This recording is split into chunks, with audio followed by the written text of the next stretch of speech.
예수님께서 십자가를 지시고 골고다 언덕을 올라가실 때 그 십자가 무게를 견디지 못해서 중간에 쓰러지십니다. 쓰러졌다 또 재촉을 하고 힘을 내서 다시 일어나시고 하시다가 이제 중간쯤 올라갔을 때 그때 전혀 일어나지 못하시게 되었습니다. 로마 병정이 보니까 예수님 도무지 자기가 병정 생활을 오래 해서 죄수들의 형편을 이렇게 잘 살필 거 아닙니까? 야, 도무지 이 사람은 십자가 지고 이 언덕을 못 올라가겠다라고 생각해서 그 곁에 있는 구레네 사람 시몬을 붙들어서 십자가를 대신 지어지고 그리고 예수님 빈몸으로 올라가게 한 그런 일이 있었습니다. 그렇게 이 예수님이 마지막에 쓰러져서 일어나지 못할 때 그 모든 상황들을 이제 뒤따르던 사람들이 다 쳐다볼 것인데 그 중에 주님을 따르던 여인들이라고 하는 표현되는 사람들이 있었습니다. 그들이 얼마나 주님의 그 모습을 보고 가슴이 찢어지듯이 그렇게 아팠겠습니까? 그래서 크게 운다, 통곡을 하면서 우는 그 여인들의 울음소리가 크니까, 그러니까 그 연약한 몸에 예수님, 그 한 걸음 걷기가 힘든 예수님조차 뒤를 쳐다보시고 말씀을 하십니다.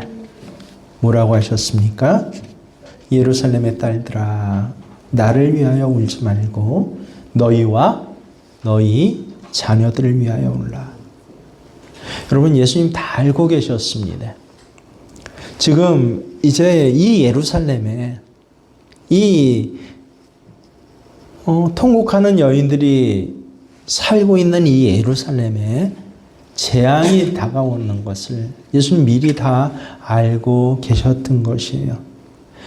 그걸 알지 못하는 사람들은 참 예수님 쓰러진 거 불쌍하다라고 그렇게 보인 거죠.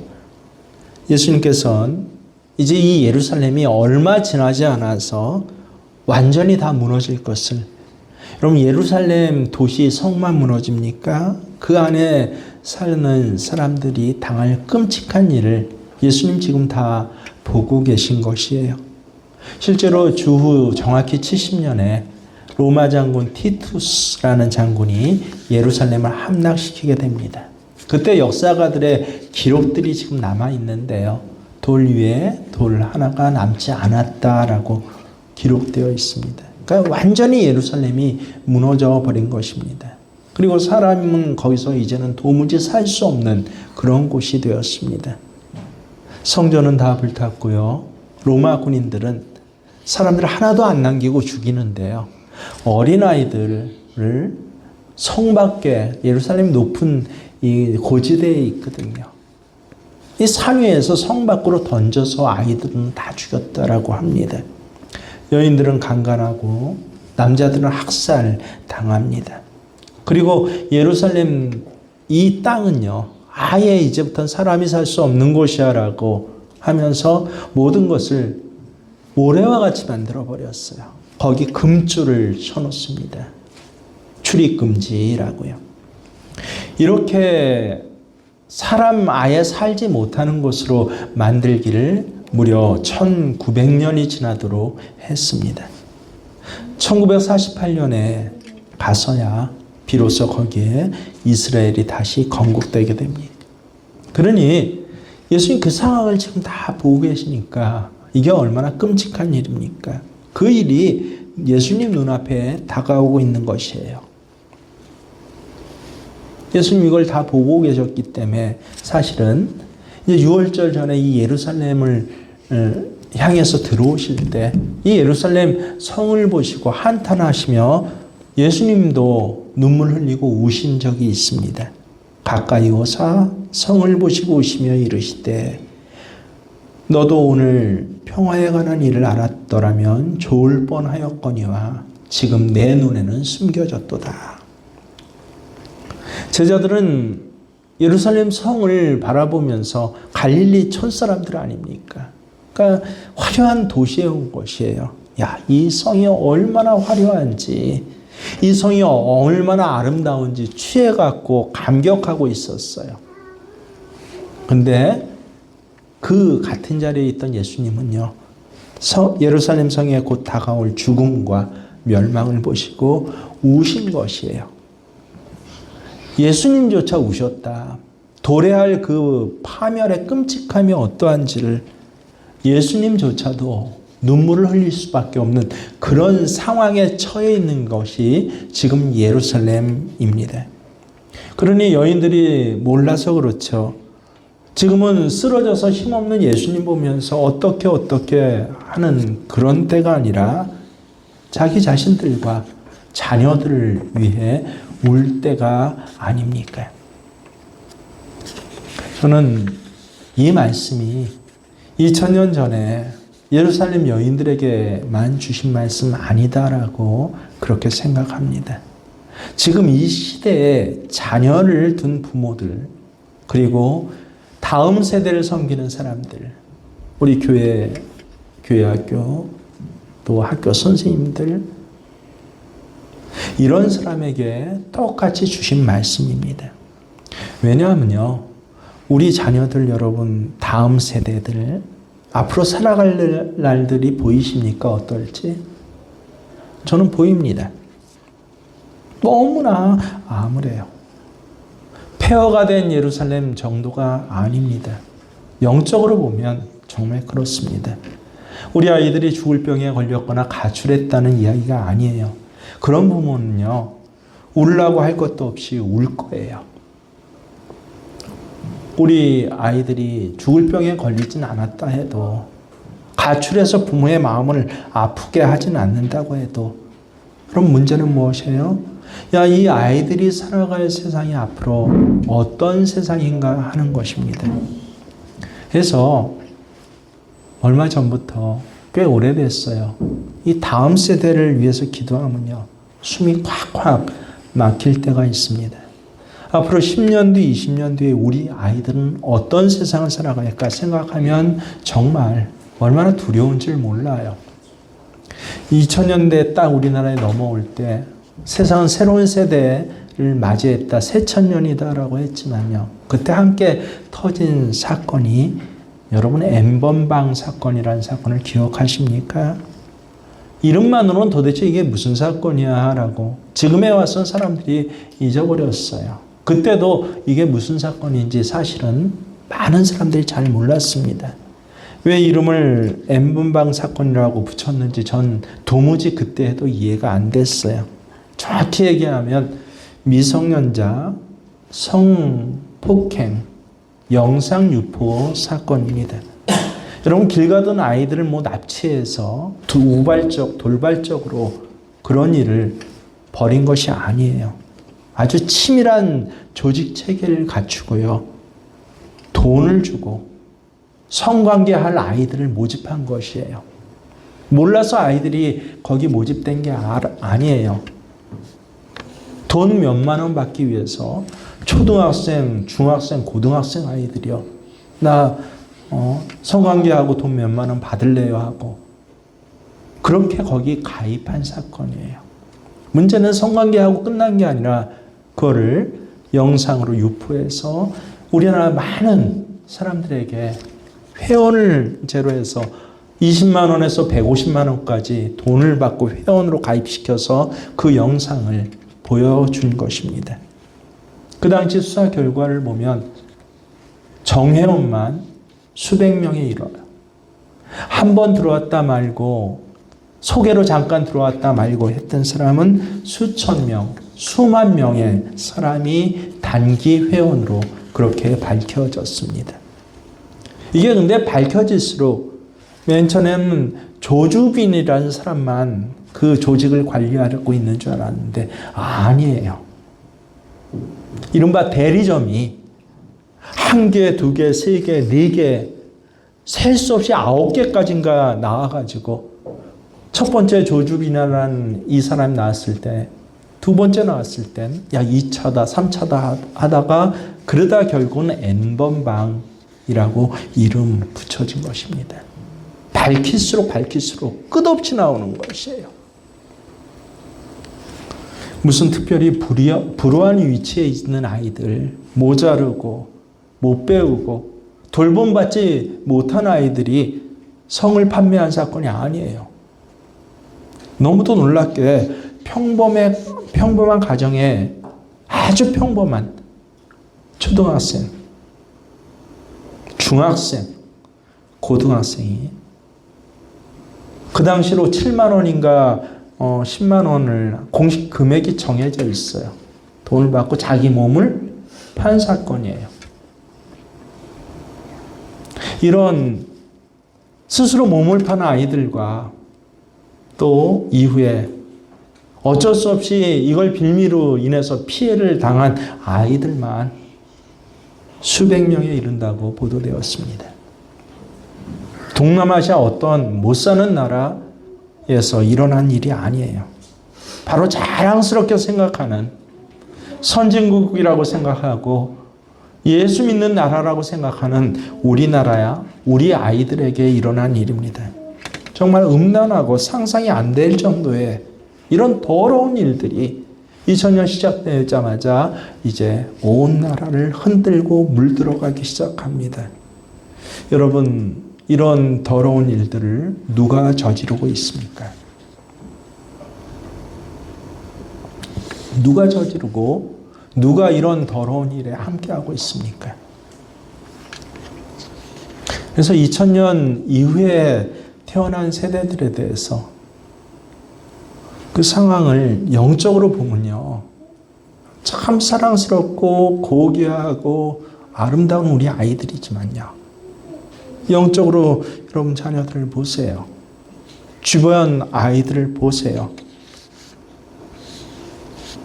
정말 쓰러져서 참 안타까운 예수님 보고 울 일이 아니라 너희 자녀를 위해서 울 때가 아니겠습니까? 요새 우리 아이들이 어떤 세상에 살고 있나요? 세상의 상식 여러분 아십니까? 지난주에 제 딸이 연세대 채플에서 예배 드린다고 엄마가 궁금해서 야 대학 채플은 어떻게 예배 드리냐고 영상을 좀 보내달라고 그래서 한 15분 먼저 들어가서 영상을 아마 보내준 것 같아요. 아주 좋은 채플실이죠. 대학 채플실이니까. 우리 아내가 그때 제가 아마 운전하고 옆에 있어서 전 못 본 것 같은데 어머 이거 어떻게 하고 깜짝 놀래요. 예배 시간이 됐는데 다가오는데 앞에 찬양단 몇 명 빼고 예배 드리는 아이들이 한 명도 없대요. 연세대학교가 어떤 대학입니까? 크리스찬 대학이잖아요. 공부 잘하는 애들, 똑똑한 애들 들어가서 자랑스러워하는 그런 대학이잖아요. 아이들 수도 적습니까? 2만 명 이상의 최대 큰 5개 대학 안에 들어가는 숫자로만 해도요. 그런 대학이에요. 2만 명 이상의 애들 중에서 주일날 그것도 학교 채플실에서 교수들이 설교하고 나와서 채플을 하는데 아이들이 없어요.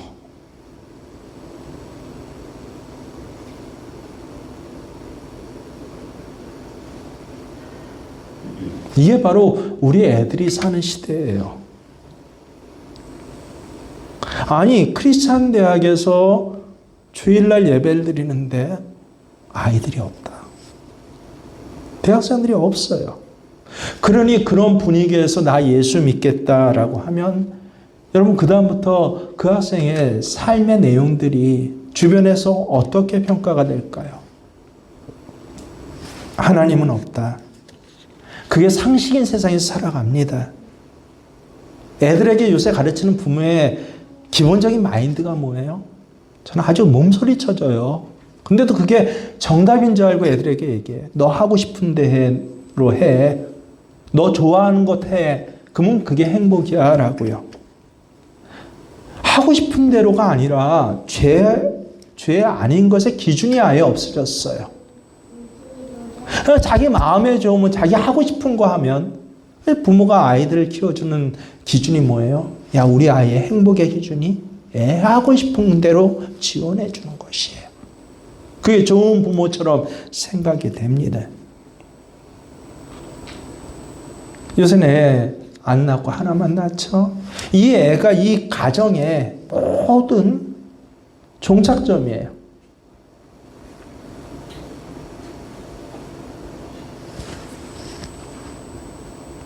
기준도 없고. 가르치는 내용도 뭐예요? 여러분, 애를 왜 철부지라고 합니까? 철이 안 들어서 철부지예요. 인생을 못 살아봐서 철부지입니다. 근데 철부지 하고 싶은 대로 하래요. 어느 특별한 이상한 가정만 그럽니까? 예수 안 믿는 가정만 그럽니까? 전 교회 안에서 자녀를 가지고 있는 부모도 그런 것을 너무너무 많이 봤어요. 아니요, 훨씬 더 많이 봤습니다. 신앙생활하는 부모 밑에서도 그런 가르침을 받고 자라나니 세상은 어떻겠어요? 그런 환경 속에서 이 아이들이 살아가야 한다는 거예요. 그런 세상 속에서 이 아이들이 자라가는 것이에요. 그러니 이 아이들이 자랐을 때 이 아이들이 주도하는 세상은 어떤 세상이 될까? 여러분, 영적으로 한번 제발 봐보세요. 그냥 내 새끼 오고 귀엽다가 아니라 소름이 끼쳐요. 그러니 우리 교회 아이들을 보면서, 내 아이들을 보면서 가슴이 꽉 막히고 답답해요. 도대체 어떻게 해야 할까요? 정말 내 아이가 대학에 가서 나 교회 다녀, 나 하나님 믿어 하면 주변에서 이 아이를 어떻게 대할까요? 여러분, 아주 신기한 별종 보듯이 대하지 않겠습니까? 아마 10년, 20년 후에는요, 하나님 믿겠다라고 하면요, 순교를 각오해야 할 정도의 조롱과 핍박을 받게 될 세상이 지금 다가오고 있는 것이에요, 내 눈앞에. 이 일을 누가 하고 있는 거죠? 이걸 몰라요. 세상이 하는 것이 아니라 사탄이 하고 있는 것이에요. 사탄은 우리 인류가 파멸되기를 원합니다. 그래서 하나님으로부터 떨어져 나온 다음부터 계속 인류를 망가뜨리고 무너뜨리고 영적으로 죽이는 그 일을 해왔어요. 그 중에서 사탄이 가장 집중한 효과적인 전략이 뭐예요? 가정을 무너뜨리는 것입니다. 여러분, 가정이 무너지면요, 영적으로 세상 모두가 무너집니다. 그래서 제일 집중하는 것이 첫 번째, 부부관계를 깨트리는 것이에요. 어떤 식으로든. 그리고 그렇게 되면 그 다음에 우리 자녀들을 무너뜨리는 것입니다. 그래서 부부간에 문제가 있을 때요, 저 사람이 성품이 나빠서 이해심이 없어서 사랑이 없어서가 아니라 영적으로 봐야 돼요. 그 뿌리가 어디에 있는지. 지금 이 갈등의 뿌리가 돈 문제입니까? 성품 문제예요? 아니에요. 영적으로 보면 사탄이 그 일을 진행하고 있는 것입니다. 우리 아이들에게는요, 상상할 수 없는 것들을 어려서부터 심어줘요. 사탄이 직접 와갖고 얘야 이렇게 하고 이른바 세상적으로 꼬시는 거 아니에요. 누구를 통해서 심어줘요? 상상할 수 없는 걸 TV 온갖 매체들을 통해서 학교 가도 상상할 수 없는 걸 심어줘요. 제일 끔찍한 것은 지 어미 아비에게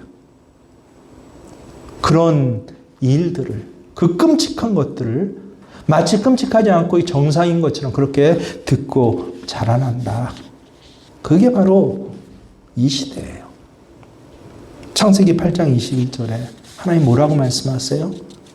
사람의 마음이 계획하는 바가 어려서부터 악함이니라. 마귀가 그렇게 한 거예요. 어려서부터 악해지도록.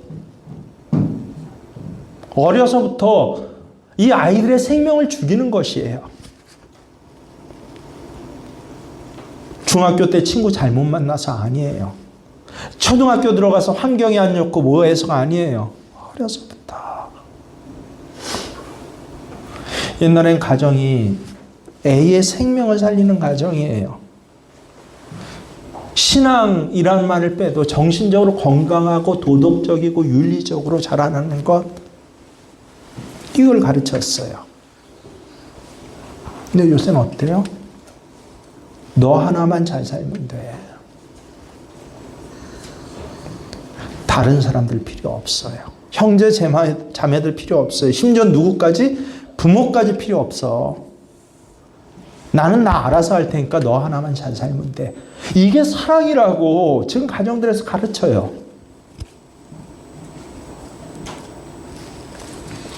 누가 이렇게 했어요? 어려서부터 악해지도록 어려서 이 아이들을 죽이기 시작합니다. 실제로 예수님 태어나실 때 2살 이하의 아이들 다 싹 죽여버렸잖아요. 모세가 태어났을 때 영아부터 남자아이들은 다 죽여버리잖아요. 아이들을 죽이는 건 이게 가정을 말살하기 위한 마귀 사단의 전략인 것이에요. 그래서 어려서부터 악한 일을 온갖 더러운 생각, 부정적인 생각, 반항심, 열등감, 그리고 거기에 외로움과 상처를 심어주고 있어요. 마귀는 우리 자녀들이 평생 음란의 영에 사로잡혀 살게 만듭니다. 마음속에 제일 중요한 걸 돈이라고, 돈에 대한 탐심을 가장 먼저 심어줍니다. 지금 죽고 싶다라고 생각하면서 사는 아이들이 얼마나 많은지 몰라요. 비단 우리나라뿐만 아니라 전 세계 어느 나라 어느 가정이든 지금 함께 겪고 있는 이 시대의 문제예요. 그러니 이 자녀들에게 그저 말만 공부 잘해라, 착한 사람 되라, 말 잘 듣는 아이 되라, 예배 잘 드려라, 통하지가 않는 것이에요. 여러분 실제로 내 주변의 아이들을 한번 보셔요. 이 아이들이 정말 하나님 믿습니까?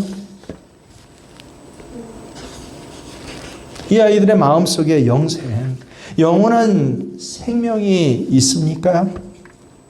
진정으로 이 아이들이 주님의 음성 듣고 있나요? 주님과 이 아이들이 동행하는 것 같아요. 문제가 혹 생길 때, 어려운 일 생길 때, 어떤 유혹이 있을 때 오히려 다니엘과 같이 말씀 붙잡고 살아갈 믿음이 이 아이들에게 있습니까? 이게 바로 우리가 정말 아이들을 위해서 기도해야 할 제목이에요. 성경에 기록된 그 진리의 말씀, 십자가의 복음, 지금도 함께 나와 동행하시는 예수님의 친밀한 동행, 도대체 누가 이 아이들에게 이것을 가르치고 경험하게 해야 합니까?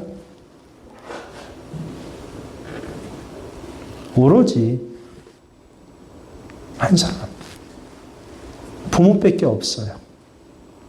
부모만이 그렇게 해줄 수 있는 것입니다. 그리고 이 일은 그래서 눈물의 기도가 없이는 불가능한 일이에요.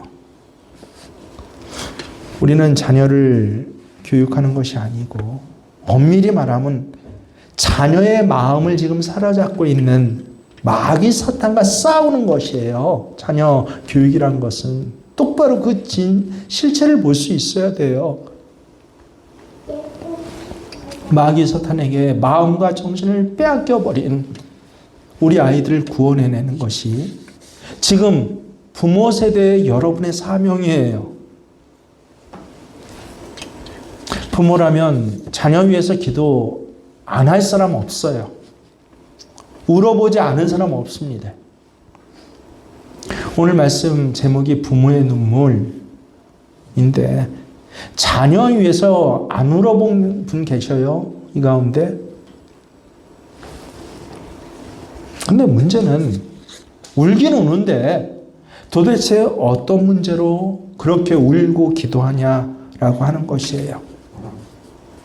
자녀 학교 성적이 나빠서 다 울면서 기도해 보았을 것이에요. 진학 문제 때문에 기도하고 그것 때문에 울기도 했어요. 좋은 학교 합격하지 못했을 때, 애가 취업에 떨어졌을 때 아마 혹시 애한테 들릴까 봐 입을 뒤집어 쓰고 운 그런 경험을 갖고 있는 부모들도 있을 것이에요. 아들 군대에 갈 때 훈련소 데려다주고 괜찮은 척하고 나오면서 그 무정한 아버지도 눈물을 흘립니다. 어느 날 엉뚱한 아이 손잡고 와서 결혼하게 해달라고 뗐을 때 정말 그때는 기도할 수밖에 없고 울 수밖에 없는 일 아닙니까? 우리들은 이런 일들로 자녀를 위해서 기도하고 울기도 했어요. 그런데 진짜 우리가 울어야 할, 진짜 우리가 자녀를 위해서 흘려야 할 눈물이 무엇입니까? 우리 아이들의 영혼이에요. 우리 자녀들이 하나님 나라 위해서 삶을 살고 있는가 하는 것이에요. 이 아이의 모습이 지금 하나님 보시면 참 이쁘다라고 하나님 편 되어주실 모습인가라고 하는 것입니다. 우리 아이들이 앞으로 살아갈 이 세상, 이 나라, 우리 민족을 위해서 생각할 때마다 가슴이 탁 먹히고 눈물이 날 수밖에 없는 것, 오로지 예수 믿는 부모요. 예수 잘 믿는 부모만이 할 수 있는 일입니다. 근데 이런 일에 대해서는 정작 부모 자신이 별로 관심이 없어요. 부모 자신이 영적인 눈이 띄지 않았기 때문에 이 아이들이 살아갈 비참한 세상이, 끔찍한 세상이 보이지 않는 거예요. 그에 비해서 우리 부모 세대는 어때요? 두고두고 생각해도, 곱씹고 생각해도 참 눈물이 많으셨던 것 같아요. 제가 왜 그럴까라고 생각해 보니까 삶 자체를 참 기가 막히게 사셨던 분들이에요. 여러분, 고향 떠나고 피난길 간다라고 말 참 많이 들어봤지만 그 내용은 실제로 우리가 상상하지도 못합니다. 전쟁 터졌을 때 북한에서 많은 사람들이 남한으로 내려와서 실향민이 되었죠. 왜 내려왔어요? 그분들이? 북한 체제에 살 수 없어서 내려왔어요. 이런 이유로 저런 이유 많아요. 뭐 큰 지주의 아들, 딸들이 내려왔어요. 근데 지주 아들, 딸들 내려왔다라고 우리는 생각하는데 아니에요. 더 많은 사람, 내려온 사람들이 누구예요? 여러분, 예수 믿는 사람들이에요. 내가 참 예수 잘 믿고 싶은데 이 체제, 이 공산당 체제에선 예수 믿을 수 없다라고 생각해서, 그래서 어때요? 예수 제자로 믿으려면 내가 내려가야 한다. 내려올 때 어떻게 내려왔어요? 집 세간살이 다 버리고 보따리 하나 싸서 무작정, 대책 없어요. 피난의 길을 내려와서 피난의 나그네의 삶을 사는 것이 우리 선배 세대예요. 예수 하나 잘 믿어보자고. 고향 버리고 집 버리고 가서 어떻게 살아야 할지 알지도 못하는데 집을 나섰던 분들이에요.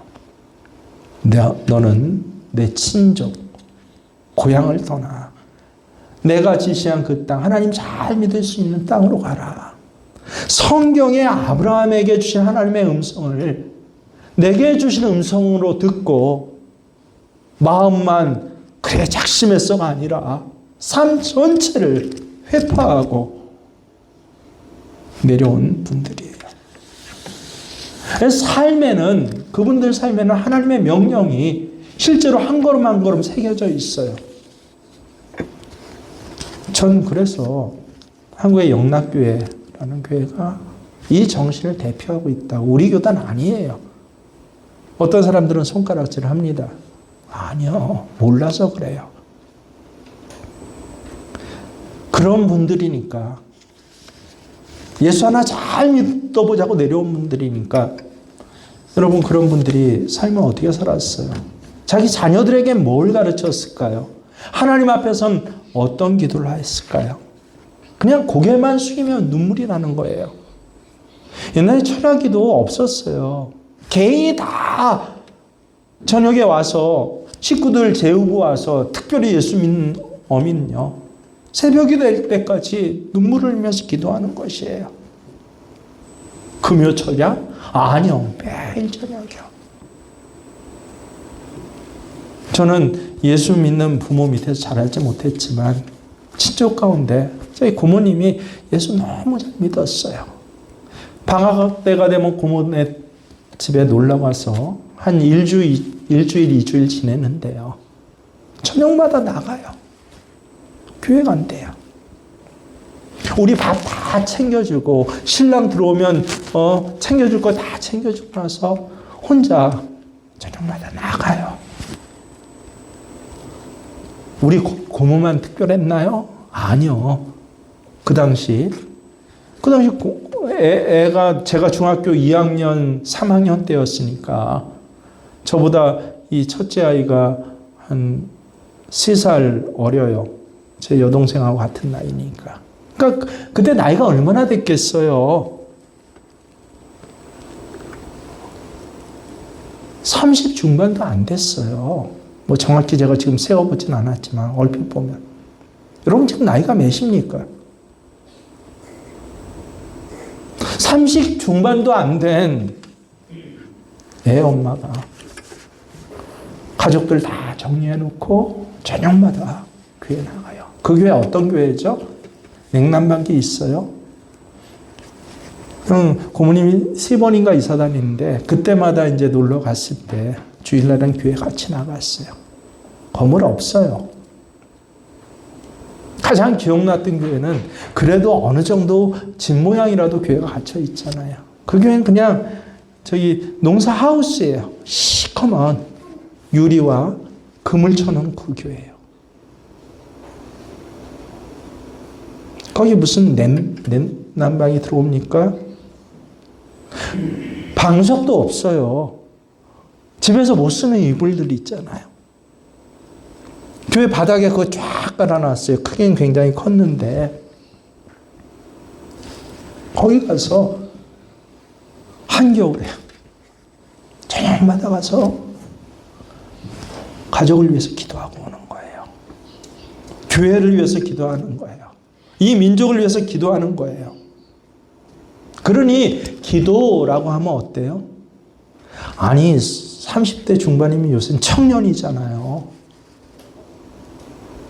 그 여자 청년이 매일 새벽에 나가서 매일 저녁에 나가서 기도를 하는데, 그러니 눈 감으면 어때요? 눈물이에요.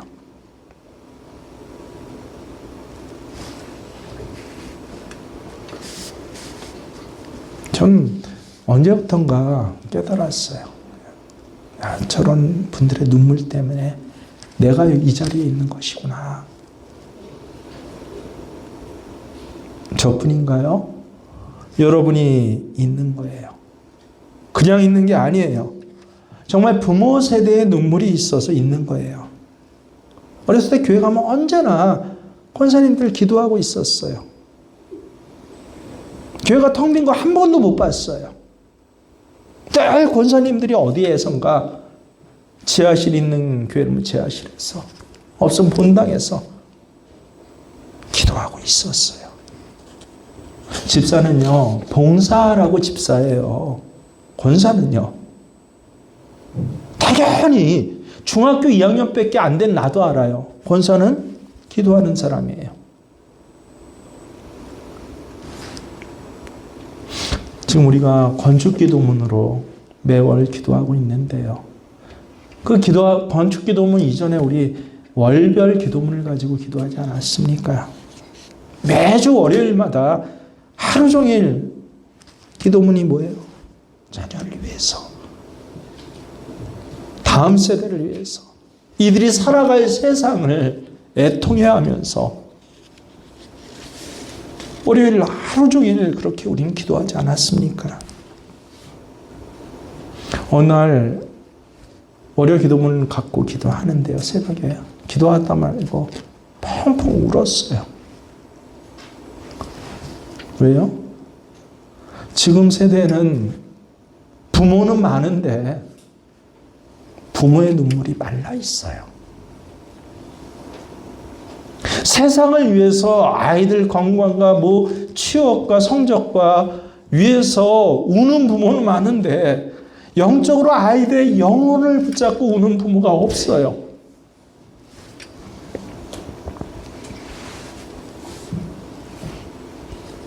그래서 그때 제가 참 불쌍하다. 우리 아이들이 너무너무 불쌍해요. 공부하기가 어려워서, AI 시대가 되어서 일자리가 없어서, 세상에 정의, 도덕이 다 무너져 가서, 나라 경제가 어려워서. 아니에요. 세상은 언제나 그랬어요, 여러분. 제가 세상 어렵다고 기름값 오른다고 하는데 아니에요. 언제나 그랬어요. 주기적으로 그랬어요. 이것 때문에 문제 아니에요.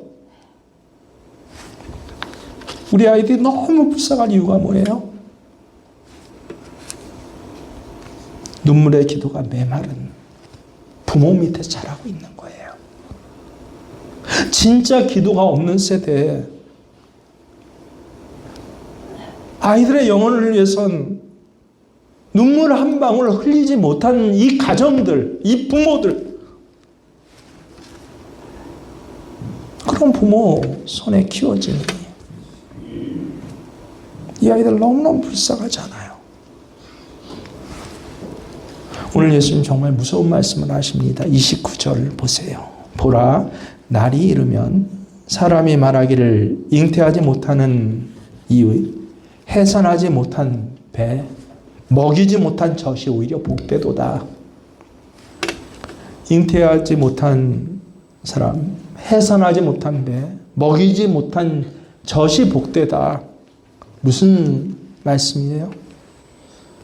생명의 씨가 아예 죽어버린 그런 재앙이 올 거라는 거예요.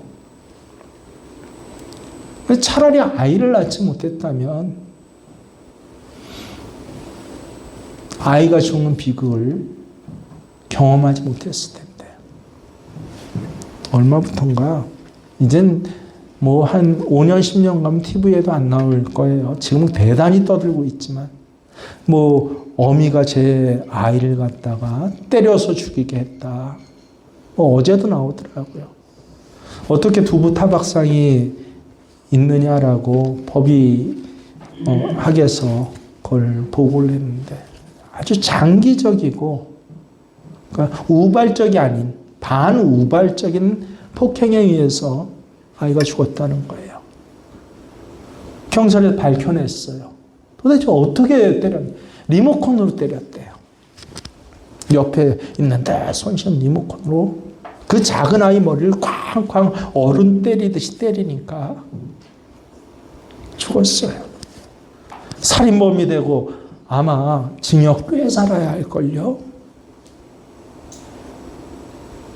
엊그제 그 뉴스를 보면서 말씀 준비하고 이거예요. 차라리 낫지 않았다면, 그 아이를 낳지 않았다면 저 여자가 행복하지 않았을까? 안 그렇습니까? 꼭 아이를 죽이고 죽어야만 문제나요? 영적으로 보세요. 이 아이가 커서 도대체 어떤 삶을 살지. 차라리 내가 저 아이를 낳지 않았다면.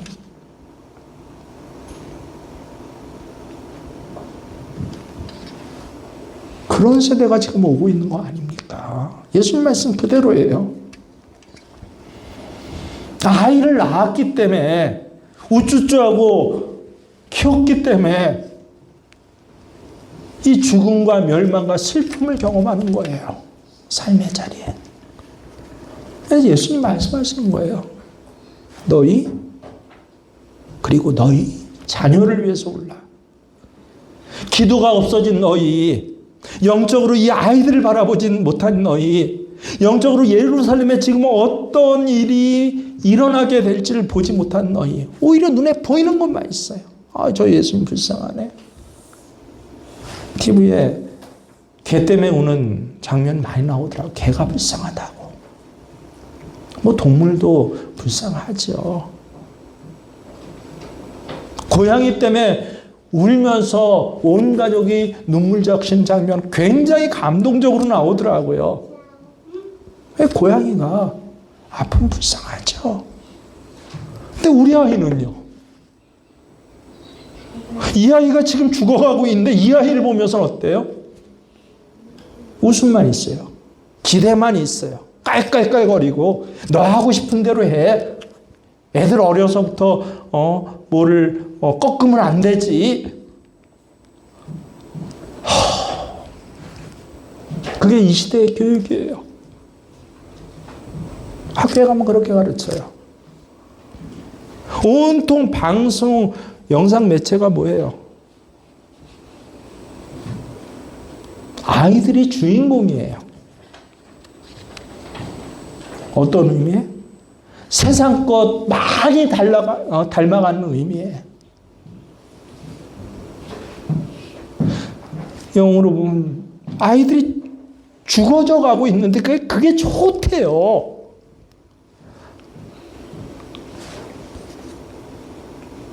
세상은 원래 그랬지만 적어도 예수 믿는 부모는 안 그랬잖아요.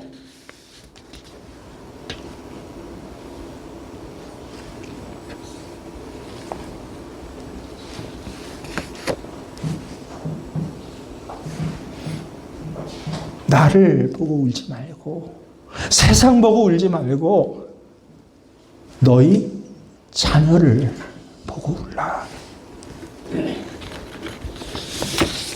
여러분, 정말 내 자녀가 보이십니까? 정말 내 자녀를 위해서, 그 영혼을 위해서 묻겠습니다. 한 번이라도 울어보신 적 있습니까? 우리 교회 아이들을 위해서, 사랑하는 권사님들, 정말 눈물을 흘리면서 기도 한번 진실하게 해본 적이 있습니까?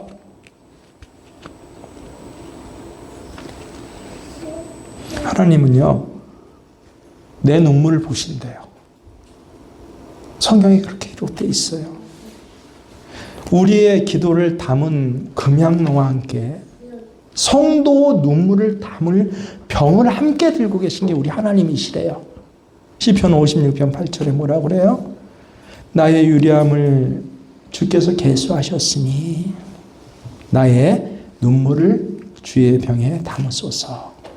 이것이 주의 책에 기록되지 않아이까. 계시록 8장 3절에 또 다른 천사가 와서 제단 곁에 서서 금향로를 가지고 많은 향을 받았으니 이는 모든 성도의 기도들과 합하여 보좌 앞에 금단에 드리고자 함이라. 저는 탈무드에 있는 여러 말들 참 좋아하는데 그 중에 참 좋아하는 말이 기도로 열리지 않았던 천국도 눈물로는 열린다라고 하는 그런 말이 있습니다.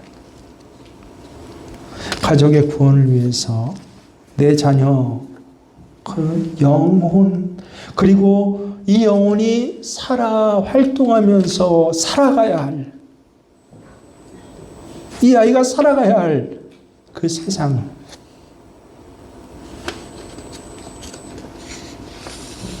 그 세상에서 패배자가 아니라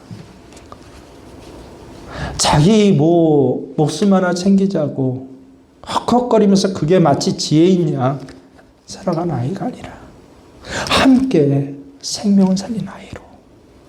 이 아이가 결혼했을 땐 남편 생명이 같이 살아나네요. 이 아이가 아이를 낳으면요, 아이 생명이 같이 살아나네요. 이 아이가 자라면서 그 가정과 그 친족도 함께 살아나네요. 내가 눈물로 씨를 뿌렸더니 하나님 정말 내 인생의 시간이 지나갈수록 기쁨으로 단을 거두었습니다.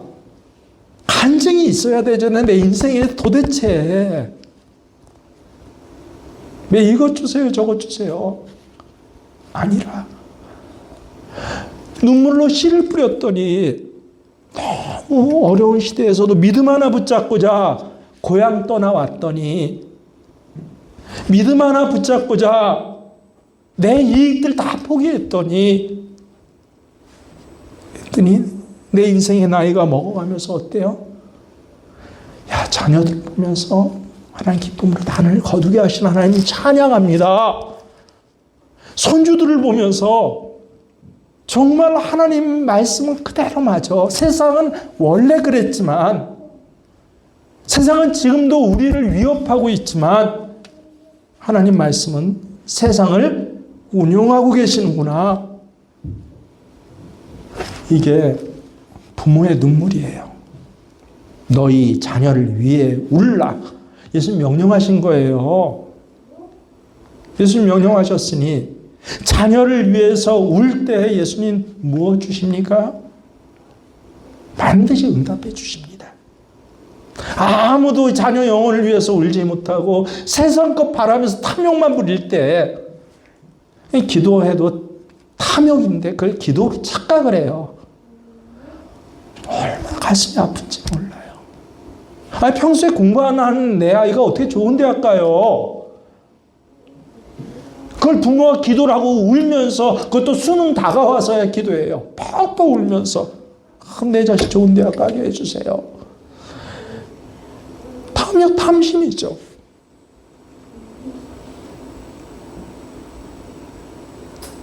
자녀의 특별한 믿음과 그 달란트를 개발하지 못해놓고 어떻게 좋은 데 취업하라고 그래요? 다른 애들은 어떻게 이 취업 준비를 하는데요? 탐욕 탐심이죠.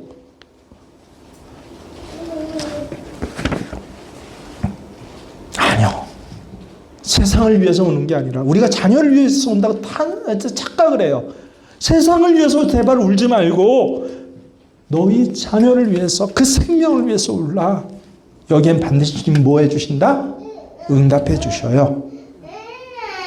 너희 자녀를 위해서 울라. 이 생명의 진리의 선포 앞에서 아멘으로 응답하시고 믿음으로 행하시는 우리 사랑하는 부모들 되시길 주 이름 축원합니다.